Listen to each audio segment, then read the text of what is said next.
మీకు ఈ వీడియో నచ్చినట్లయితే లైక్ చేయండి, షేర్ చేయండి. ముందుగా కింద ఉన్న సబ్స్క్రైబ్ బటన్ పై క్లిక్ చేయండి.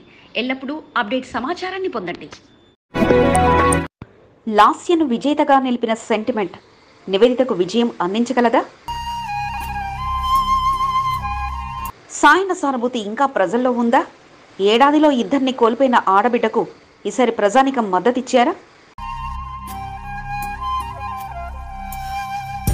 సెంటిమెంట్తో బరిలోకి దిగిన లాస్యాను మేజార్టీ అందించి గెలిపించిన ప్రజానికం ఈసారి మార్పును కోరుకుంటున్నారా?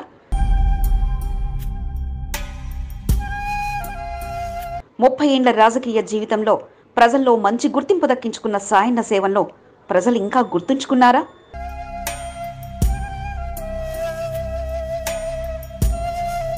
సాయన్న వెంట నిలిచిన నేతలు లాస్య వెంట గెలుపును అందించిన నివేదిత విషయంలో మాత్రం వెనక్కి తగ్గడానికి కారణం ఏమిటి?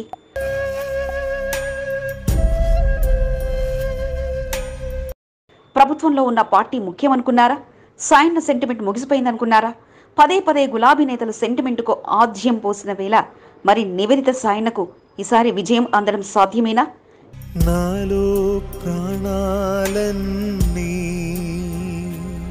లాస్యకు లేని క్రేజ్ సాయన్నకు మాత్రమే ఉండడానికి అసలు కారణం ఏమిటి? పార్టీ కనికరించినా మరి ప్రజానికం ఈసారి కరుణ చూపిస్తారా? Watch focus. సాయన్న సెంటిమెంట్ నివేదితకు కలిసొచ్చేనా?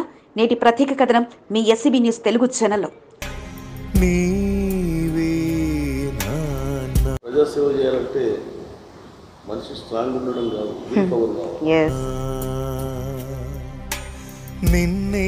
కంటోన్మెంట్ లో 5 పర్యాయాలు ఎమ్మెల్యేగా గెలిచి చరిత్రను సృష్టించిన నాయకుడు దివంగత ఎమ్మెల్యే సాయన్న.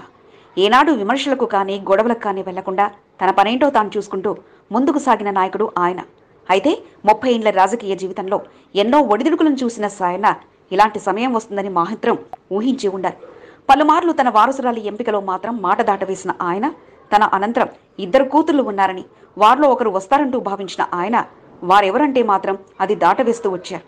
కానీ ఆయన మరణం అనంతరం ఆ 2లో ఒక్కరు ఆయన మాటకు 2 అరంగేట్రం చేయాల్సిన పరిస్థితి వచ్చింది. లాస్య మరణాన్ని ఊహించలేని పరిస్థితుల్లో నివేదిత కూడా రాజకీయాలకు రావాల్సిన పరిస్థితి ఏర్పడగా ఆనాడు ఆయన ఊహించిన పరిస్థితులు ఇప్పుడు తెర మీద కనిపిస్తున్నాయి. ప్రజల్లో ప్రతి వాళ్ళు ఇంతకుముందు పట్టించుకునే వాళ్ళు కాదు. ఇప్పుడు ఈ సివిల్ ఏరియానంతా GHMCలో మర్చి చేస్తే బాగుంటుందని చెప్పి ఒక ప్రజలలో గలం వచ్చేసి నిత్యం నాలోనే దివంగత ఎమ్మెల్యే సాయన్న మరణం అనంతరం సార్వత్రిక ఎన్నికలతో పాటు కంటోన్మెంట్ ఎన్నికలు వచ్చాయి. ఎంతమంది బరిలోకి నిలవాలని ఆశపడ్డప్పటికీ చివరికి గులాబీ అధిష్టాన పెద్దలు మాత్రం సెంటిమెంట్కే ప్రాధాన్యత ఇచ్చారు. 5 పర్యాలను గెలిచిన నేతకు నియోజకవర్గంలో కావలసినంత సెంటిమెంట్ ఉందని బలంగా నమ్మిన పార్టీ పెద్దలు అలనాడు లాస్యానందితకు స్థానం కల్పించారు. లాస్యపై ఎన్ని ఆరోపణలు వచ్చినా వాటిని లెక్క చేయకుండా ఆమె గెలుపు కోసం నేతలు కష్టపడగా చివరికి సాయన్న సెంటిమెంట్ నియోజకవర్గంలో బలంగా ఉండగా నేతలంతా ఈసారి సాయన్న కుటుంబం వైపే అంటూ దృఢ నిశ్చయంతో ఉండడంతో ఇక లాస్య గెలుపు తథ్యమైంది. 17,000 పైచిలకు మేజార్టీని సైతం అందుకొని లాస్య విజయకేతనం ఎగరవేయగా అనంతరం పరిస్థితులు కాస్త మారిపోయాయి. ప్రభుత్వంలో లేకపోవడం ఒక కారణమైతే నేతల మధ్య మనస్పర్ధలతో లాస్యకందరూ దూరమవుతూ వచ్చారు. దానితోడు లాస్యనంత పూర్తి స్థాయిలో అందుబాటులో లేకపోవడంతో సాయన్న కుటుంబానికి చాలా మంది నేతలు దూరమవుతూ వచ్చారు. ఇలాంటి సమయంలో రోడ్డు ప్రమాదంలో లాస్యానందిత మృతి అందరినీ కలిసివేయగా ఇక సాయన్న వారసత్వం ఇంతటితో ముగిసిపోతుందని అందరూ భావించారు. I, G. Lasyanandita Sayana, having been elected a member of the Legislative Assembly,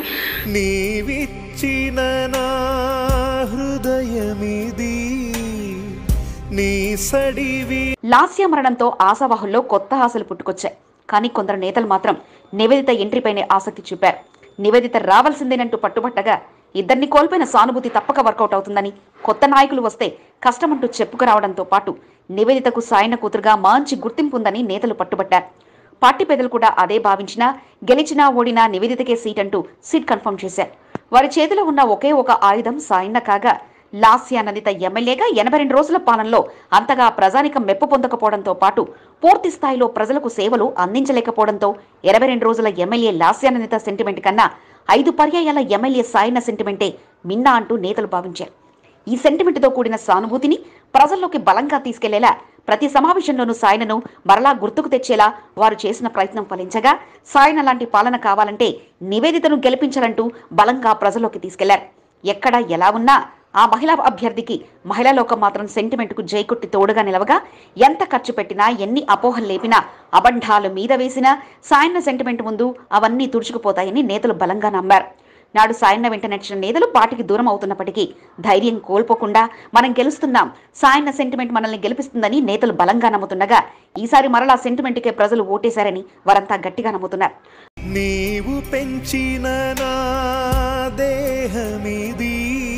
ప్రస్తుతం కంటోన్మెంట్ ఉప ఎన్నికల టాక్ కూడా అదే కాగా సాయన్న సెంటిమెంట్ తో మహిళలంతా ఆ వైపే ఓటు వేశారంటూ ప్రచారం కూడా జోరుగా సాగుతుండగా ప్రత్యర్థి పార్టీలు ఎన్ని ప్రలోభాలు పెట్టినా తీసుకో దాచుకో ఓటు మాత్రం మాకే వేసుకో అన్న నానుడి తమకు వర్కౌట్ అయిందంటూ గులాబీ నేతలు బలంగా విశ్వసిస్తుండగా మరి లాస్యను గెలిపించిన సెంటిమెంట్ ఈసారి ఇద్దరి సానుభూతితో నివేదిత సాయన్నకు విజయం అందిస్తుందా అంటే ప్రస్తుతానికి అది 100 మార్కులే ప్రశ్నే కాగా ఈవీఎం మిషన్ బటన్ నొక్కే సమయానికి ఓటర్ల నిర్ణయం ఎటువైపు మారిందో ఎవరికి తెలియని విషయమే కాగా మరి లాస్యను గెలిపించిన నాడు నివేదిత ముఖంలో చిరునవ్వుకు కారణమైన ఈవీఎంలు ఈసారి నివేదితకు ఏ రిజల్ట్ ఇవ్వనున్నాయో జూన్ 4వ తేదీన తేలిపోనుంది.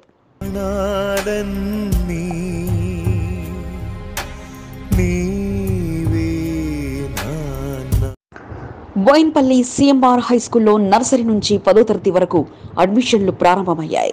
సిల్వర్ జూబ్లీ సంవత్సరాన్ని పురస్కరించుకుని 100 అడ్మిషన్లు ఉచితం. 10వ తరగతి పరీక్షా ఫలితాల్లో 8 మంది విద్యార్థులు 10/10 జీపీఎస్ సాధించిన ఘనత సిఎంఆర్ హైస్కూల్కే దక్కింది.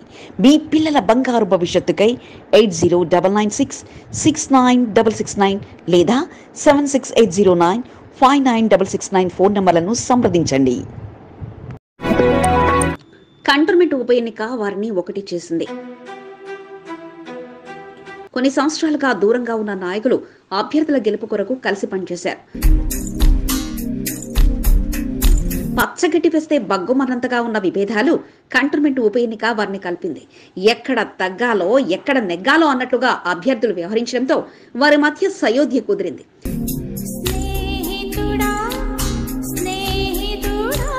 నేతలను ఒక్కటి చేసిన కంటోన్మెంట్ ఉప ఎన్నిక ఈనాటి ప్రత్యేక కథనం మీ ఎస్బీ న్యూస్ తెలుగు ఛానల్లో.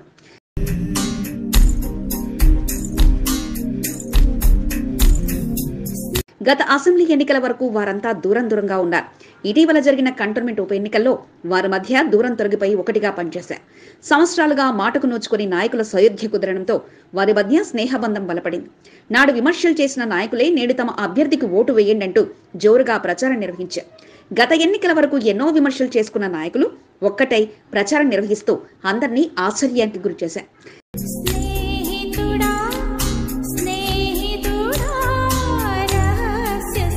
గత అసెంబ్లీ ఎన్నికల్లో బీఆర్ఎస్ అభ్యర్థిని లాస్యనంత గెలుపు కొరకు బోర్డు మాజులతో పాటు సీనియర్ నాయకులు కలిసికట్టుగా పనిచేశారు. ఎమ్మెల్యేగా గెలుపొందిన లాస్యనందిత బోర్డు మాజులతో పాటు సీనియర్ నాయకులను పట్టించుకోకపోవడంతో అసహనానికి గురయ్యారు. ముందుంటి గెలుపు కొరకు కృషి చేసిన నాయకులను పట్టించుకోరా అంటూ విమర్శలకు సైతం దిగారు. లాస్యానందిత హఠాన్మరణంతో కంటోన్మెంట్ కు ఉప ఎన్నిక వచ్చింది. సీటు కొరకు మాజీ కార్పొరేషన్ చైర్మన్లతో పాటు లాస్యానందిత సోదరి నివేదిత ప్రయత్నించారు.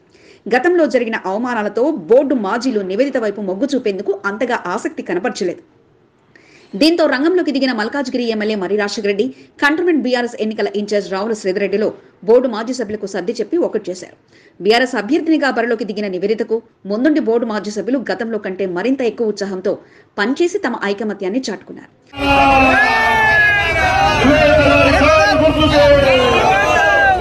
కాంగ్రెస్ పార్టీ అభ్యర్థి శ్రీ గణేష్ సైతం కంటోన్మెంట్ ఉప ఎన్నికల్లో ఎక్కడ తగ్గాలో ఎక్కడ నెగ్గాలో అన్నట్లుగా వ్యవహరించారు. సంవత్సరాలుగా దూరంగా ఉన్న నాయకులను చేరదీసి మనది స్నేహబంధం అంటూ చాటి చెప్పారు. ఉప ఎన్నికల్లో గెలవడమే లక్ష్యంగా పెట్టుకున్న శ్రీ గణేష్ గత కొన్ని సంవత్సరాలుగా తనతో దూరంగా ఉంటున్న నాయకుల వద్దకు వెళ్లి బుజ్జగించడంతో పాటు శ్రీ గణేష్ గెలుపు కొరకు పంతాలు వీడి శ్రీ గణేష్ వెంట నడిచారు.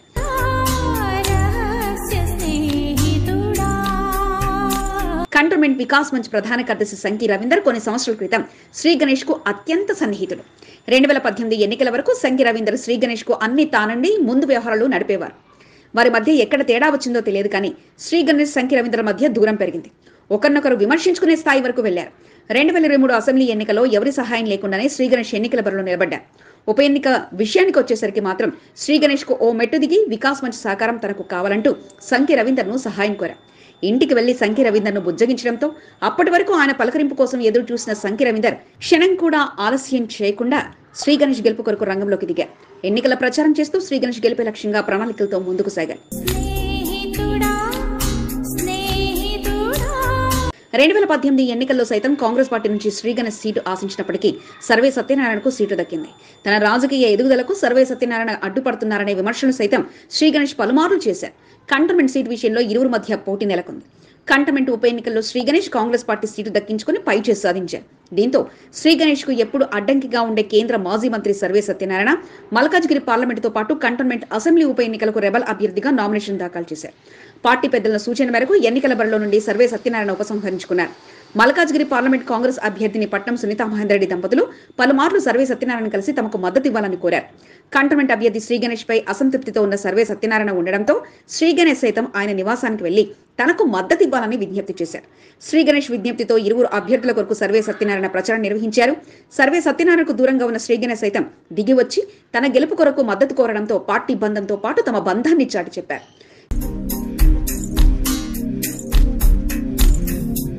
కంటోన్మెంట్ 5వ వార్డుకు చెందిన మరో సీనియర్ నాయకులు పెద్దల నరసింహ సైతం శ్రీ గణేష్ కు గత ఎన్నికల్లో దూరంగా ఉన్నారు. కరోనా లాక్డౌన్ లాంటి సమయంలో బీఆర్ఎస్ లో శ్రీ గణేష్ కొరకు కలిసి పనిచేశారు. ఇద్దరి మధ్య ఎక్కడ విభేదాలు వచ్చాయో తెలియదు కానీ కొద్ది రోజులకే వారి బంధం విడిపోయింది. దీంతో ఒకరినొకరు విమర్శించుకునే స్థాయి వరకు వెళ్లారు. కాంగ్రెస్ పార్టీ నుంచి ఎన్నికల బరిలో దిగిన శ్రీ గణేష్ వార్డులో బలమైన నాయకులను పార్టీలోకి ఆహ్వానించారు. పెద్దల నరసింహ సైతం శ్రీ గణేష్ విజ్ఞప్తితో కాంగ్రెస్ పార్టీ తీర్థం పుచ్చుకున్నారు. నాడు దూరంగా ఉన్న ఇరువురు కలవడంతో వారి మధ్య మళ్లీ స్నేహబంధం కుదిరిందని పలువురు చర్చించుకున్నారు. కంటోన్మెంట్ ఉప ఎన్నికల్లో గెలవడమే లక్ష్యంగా పెట్టుకున్న శ్రీ గణేష్ తనకు దూరమైన నాయకులను ఉప ఎన్నికల్లో హక్కున చేర్చుకున్నారు. 5వ వార్డుకు చెందిన మరో నాయకుడు తేలికుంట సతీష్ కుమార్ గుప్తా సైతం గత అసెంబ్లీ ఎన్నికల్లో బీఆర్ఎస్ కు మద్దతుగా పనిచేశారు. ఉప ఎన్నికల్లో కాంగ్రెస్ పార్టీ తీర్థం పుచ్చుకొని శ్రీ గణేష్ గెలుపు కొరకు పనిచేశారు. గత అసెంబ్లీ ఎన్నికల్లో తేలికుంట సతీష్ కుమార్ గుప్తా శ్రీ గణేష్ కు వ్యతిరేకంగా పనిచేయడంతో ఓ కార్యక్రమంలో ఇరువురి మధ్య మాట పెరిగి వారి మధ్య దూరానికి కారణమైంది. కాంగ్రెస్ పార్టీలో చేరాలని శ్రీ గణేష్ పలుసార్లు తేలికుంట సతీష్ కుమార్ గుప్తాను కోరినప్పటికీ ఆలోచనలో పడ్డారు. జంపన ప్రతాప్, మైనంపల్లి హనుమంతరావుల ఎంట్రీతో పార్టీ మారి శ్రీ గణేష్ వెంట చట్టాపట్టాల వేసుకుంటూ సతీష్ కుమార్ గుప్తా ఎన్నికల ప్రచారం నిర్వహించారు. మొత్తానికి కంటోన్మెంట్ ఉప ఎన్నిక నాయకుల మధ్య ఉన్న అంతర్గత కలహాలను తొలగించి దగ్గర చేసింది. అభ్యర్థులు సైతం దిగిరావడంతో అలకలో ఉన్న నాయకులు తమ అభిమానాల నేత కోసం గెలుపు కొరకు ముందుకొచ్చారు. సంవత్సరాలుగా దూరంగా ఉంటున్న నాయకులను ఉప ఎన్నిక ఒక్కటి చేయడంతో గెలుపు కొరకు నాయకులంతా అహర్నిశలు కష్టపడి పనిచేశారు. నేడు పంతాలు విడిన నాయకులు ఎల్లవెల్లా ఇలాగే ఉంటారా, లేక ఎన్నికలు ముగిశాక మీ దారి మీదే మా దారి మాదే అన్నట్లుగా ఉంటారో వేచి చూడాలి. అక్కడ బాక్సింగ్ లో తమ పిల్లలకు శిక్షణ పెంచుకు తల్లిదండ్రులు ఆసక్తి కనపరుస్తుంటారు. అందులోనూ వేసవి కాలం వచ్చిందంటే విద్యార్థులు పెద్ద సంఖ్యలో వచ్చి బాక్సింగ్ లో శిక్షణ పొంది వేసవి సెలవులను సద్వినియోగం చేసుకుంటారు. వేసవి కాలం వచ్చిందంటే చిన్నారులతో ఆ మైదానం కిక్కిరిసిపోతుంది. శిక్షణ పొందిన విద్యార్థులకు ప్రోత్సాహం అందించేలా జేహెచ్ఎంసీ స్పోర్ట్స్ విభాగం అధికారులు సైతం ప్రోత్సాహ పోటీలను ఏర్పాటు చేస్తూ ప్రత్యేకతను చాటుకున్నారు. నారాయణపల్లి బాక్సింగ్ గ్రౌండ్ ఇది. ఇక్కడ 6 to 16 years పిల్లలకు 1 month సమ్మర్ క్యాంప్ నిర్వహించబడుతుంది. అందులో ఇంటర్ సెంటర్ ఛాంపియన్షిప్ అని జస్ట్ ఎంకరేజ్మెంట్ పర్పస్ వీళ్ళకు మన ఉన్న జోన్ పరిధిలో ఉన్న గ్రౌండ్లకు ఒక చిన్న కాంపిటీషన్ లెక్క పెట్టి ఎంకరేజ్మెంట్ పర్పస్గా వాళ్ళకు ప్రోత్సహించడం జరుగుతుంది. మారేడుపల్లి నెహ్రూ పార్కులో బాక్సింగ్ కోచ్ కృష్ణ వద్ద వందల మంది శిక్షణ పొందుతున్నారు. జీహెచ్ఎంసీ ఆధ్వర్యంలో నిర్వహించే వేసవి శిక్షణా శిబిరంలో సైతం పెద్ద సంఖ్యలో విద్యార్థులు శిక్షణ పొందుతున్నారు. గత నెల రోజులుగా శిక్షణ పొందిన బాక్సింగ్ విద్యార్థులకు బాక్సింగ్ ఛాంపియన్షిప్ పోటీలను శుక్రవారం ఏర్పాటు చేశారు. సికింద్రాబాద్ జోన్ పరిధిలో పలు మైదానాల్లో శిక్షణ పొందుతున్న విద్యార్థులు ఈ పోటీలో పాల్గొన్నారు. ప్రతి గ్రౌండ్ నుంచి అంటే సికింద్రాబాద్ జోన్ కు సంబంధించిన ప్రతి గ్రౌండ్ లో బాక్సింగ్ శిక్షణ జరుగుతుంది. ఆ బాక్సింగ్ శిక్షణ జరుగుతున్న సందర్భంలో మాకు వేసవి శిక్షణ శిబిరాల బాక్సింగ్ ఛాంపియన్షిప్ అని ఒకటి వాళ్ళకి ఎంకరేజ్మెంట్ గురించి వాళ్ళ లోపల ఉన్న ఉత్సాహాన్ని బయటకు తీయడానికని ఈరోజు ఈ కార్యక్రమం నిర్వహించింది. ముఖ్య అతిథిగా స్పోర్ట్స్ ఇన్స్పెక్టర్ శ్రీనివాస్ పాల్గొని ఛాంపియన్షిప్ పోటీలను ప్రారంభించారు. వేసవి శిక్షణా శిబిరంలో భాగంగా చిన్నారులను ప్రోత్సహించే ఉద్దేశంతో వారిలో ఉన్న ప్రతిభను గుర్తించేలా బాక్సింగ్ పోటీలను నెలకొల్పడం జరిగిందని శ్రీనివాస్ తెలిపారు. జేహెచ్ఎంసీ పరిధిలో నిర్వహించే వేసవి శిక్షణా శిబిరాలకు మంచి స్పందన ఉందని ఆయన అన్నారు. సామాన్య, నిరుపేద అనే తేడా లేకుండా అన్ని వర్గాల వారు వేసవి శిక్షణా శిబిరాన్ని వారి పిల్లల్ని పంపించడం జరుగుతుందని, నైపుణ్యవంతులైన కోచ్ పర్యవేక్షణలో శిక్షణ అందించడం జరుగుతుందని శ్రీనివాస్ గౌడ్ తెలిపారు. వేసవి కాలంలో చిన్నారులు క్రీడలపై ఆసక్తి పెంచుకొని ఫిట్నెస్ గా ఉండాలని ఆయన సూచించారు. ఈ కార్యక్రమంలో పలు డివిజన్లకు సంబంధించిన బాక్సింగ్ కోచ్లతో పాటు పలువురు పాల్గొన్నారు.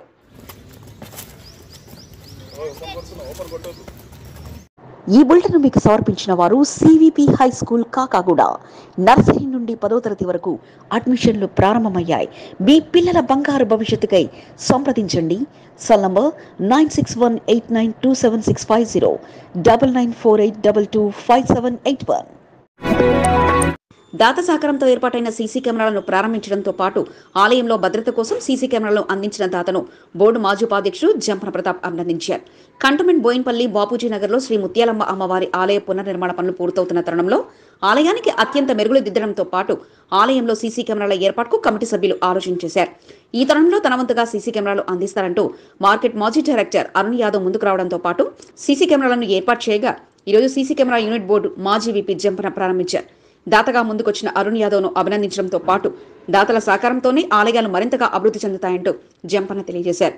కార్యక్రమంలో అర్చకులు సంతోష్ శర్మ, దుర్గయ్య, బండారి లక్ష్మణ్, కరణ్ సింగ్, కృష్ణ, అజిత్ కొమరాయ్తో పాటు పలువురు పాల్గొన్నారు. ఏకదాటిగా కురిసిన గాలివానకు చెట్లు నేలకొరిగాయి. పలు ప్రాంతాలు వరద నీటితో జలమయంగా మారాయి. రోడ్లన్నీ గుంతలమయమయ్యాయి. వాహనదారులు, బాటసార్లు ఇబ్బందులకు గురవుతున్న పరిస్థితి నెలకొంది. మోండా డివిజన్లో చెట్టు కూలడంతో ప్రజలు ఇబ్బంది పడక తప్పలేదు. విషయం తెలుసుకున్న మోండా డివిజన్ కార్పొరేటర్ కొంత దీపికా నరేష్ వెంటనే అప్రమత్తమై జేహెచ్ఎంసీ సిబ్బంది దృష్టికి తీసుకెళ్లి వెంటనే సహాయక చర్యలు చేపట్టాలని కోరారు. కోనేరు బస్తీ, శివాజీనగర్ తదితర ప్రాంతాల్లో వర్ష ప్రభావంతో చెట్లు కూలాయి. గురువారం ఉదయం స్థానిక పరిసర ప్రాంతాలను కార్పొరేటర్ కొంత దీపికా నరేష్ సందర్శించారు. స్థానికులను అడిగి వివరాలు తెలుసుకున్నారు. సిబ్బందికి సమాచారం అందించడంతో విరిగిపడిన చెట్ల శిథిలాలను తొలగించి సహాయక చర్యలో పాల్గొన్నారు. ఉదయం నుండి మధ్యాహ్నం వరకు అక్కడే ఉండి సహాయక చర్యలను కొంత దీపికా నరేష్ పర్యవేక్షించారు. స్థానికులను పరామర్శించారు. చెట్లు విరిగిపడడంతో పలుచోట్ల విద్యుత్ వైర్లు ప్రమాదకరంగా మారడంతో విద్యుత్ శాఖ సిబ్బందికి సమాచారం అందించి మరమ్మతులు చేపట్టడం జరిగిందని కొంత దీపికా నరేష్ తెలిపారు. చెట్టు విరిగిపడిన సమయంలో ఎవరూ లేకపోవడంతో ప్రమాదం తప్పిందని కొంత దీపికా నరేష్ అన్నారు.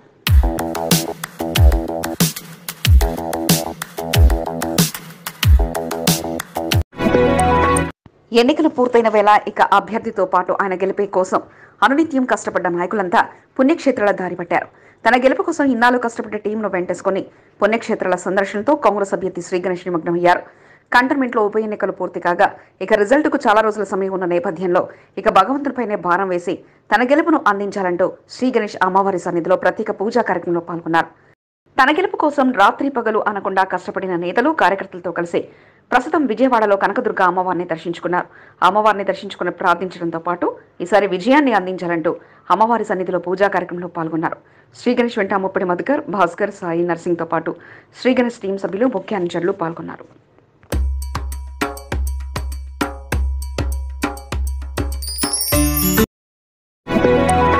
గుడిసెవాసుల పిల్లల కోసం సమ్మర్ క్యాంపుతో స్వచ్ఛంద సేవకులు ముందుకొచ్చారు. వేసవికాలం సెలవు రోజులు పురస్కరించుకొని విద్యాభ్యాసం నుంచి చిన్నారుల ఆలోచన మారకుండా వారి కోసం వేసవి శిబిరాన్ని ఆప్సా ఆకజన్ బోలే వారు ఈ శిబిరాన్ని అందుబాటులోకి తీసుకొచ్చారు. మట్ఫోర్ట్ ఉత్తరయ్య గుడిసెల్లో రోజువారీ కూలీ పనులు చేసుకునే వారే అధికం కాగా వారి చిన్నారులు సెలవు రోజులను పురస్కరించుకొని తల్లిదండ్రులతో వెళ్లి బాల కార్మికులుగా మారే ప్రమాదం ఉండడంతో అటువంటి పరిస్థితి తలెత్తకుండా వారి ఆలనా పాలన చూస్తూ ఆటపాటల పోటీలతో పాటు డాన్స్, క్రేజ్, డ్రాయింగ్లతో శిక్షణ అందిస్తూ ఈ శిబిరాన్ని ఏర్పాటు చేశారు. ఉత్తరయ్య గుడిసెల్లో ఏర్పాటు చేసిన ఈ శిబిరాన్ని గుడిసెల ఫౌండర్, బస్తీ కాంగ్రెస్ నాయకుడు ఉత్తరయ్య తన వంతుగా పూర్తి సహకారాన్ని అందించగా సంస్థ ప్రతినిధులతో కలిసి ఈరోజు క్యాంపును ప్రారంభించారు. ప్రారంభోత్సవ కార్యక్రమంలో ఉత్తరయ్యతో పాటు రజని, ఆప్సా కోఆర్డినేటర్ బసవ, టీం సభ్యులు బొగ్గయ్య, లలిత, వాలంటీర్ రమ్యతో పాటు పలువురు పాల్గొనగా గుడిసెవాసుల పిల్లల కోసం క్యాంపు ఏర్పాటు చేయడం చాలా ఆనందంగా ఉందని ఉత్తరయ్య తెలిపారు. జోరు వర్షంతో కంటోన్మెంట్ 2వ వార్డులో అంధకారం నెలకొంది. వర్షానికి విద్యుత్కు అంతరాయం ఏర్పడగా రోడ్లపైతో పాటు బస్తీలన్నీ విద్యుత్ లేక చీకటిమయంగా మారాయి. Rasoolpura, Usha Gowdan, Indiramma Nagar, Jagadish colony, gun bazaar, police line, hockey ground, Chandranagar కాలనీతో పాటు పలుచోట్ల రాత్రి సమయంలో విద్యుత్ సరఫరా నిలిచిపోవడంతో స్థానిక బస్తీ వాసులు తీవ్ర ఇబ్బందులు ఎదుర్కొన్నారు. దీంతో సమస్యను బోర్డు మాజీ ఉపాధ్యక్షుడు సదాకిషోర్ రెడ్డి దృష్టికి స్థానికులు తీసుకురావడంతో వెంటనే జింకానా, మారడపల్లి విద్యుత్ శాఖ అధికారులతో చర్చించారు. తన టీం సభ్యులను పరామర్శించి వారికి విద్యుత్ అధికారుల వెంట పంపించడంతో ప్రతి ట్రాన్స్ఫార్మర్ వద్ద ఉన్న సమస్యను పరిష్కరించి విద్యుత్ను పునరుద్ధరించారు. విద్యుత్ శాఖ అధికారులు వెంటనే స్పందించడంపై స్థానికులతో పాటు ఎస్కేఆర్ టీం సభ్యులు ఆనందం వ్యక్తం చేయగా పనుల్లో జూనియర్ జబ్బర్తో పాటు పలువురు పాల్గొన్నారు. కంటోన్మెంట్ 2వ వార్డులో నూతనంగా ఏర్పాటైన ఏబీ ఎంటర్ప్రైజెస్ మొబైల్ షోరూంను కంటోన్మెంట్ బీఆర్ఎస్ అభ్యర్థిని నివేదిత ప్రారంభించారు. 2వ వార్డు రసూల్పురాలో ఈ షోరూం రూపుదిద్దుకోగా నిర్వాహకుల ఆహ్వానంతో షోరూంను నివేదిత ప్రారంభించారు.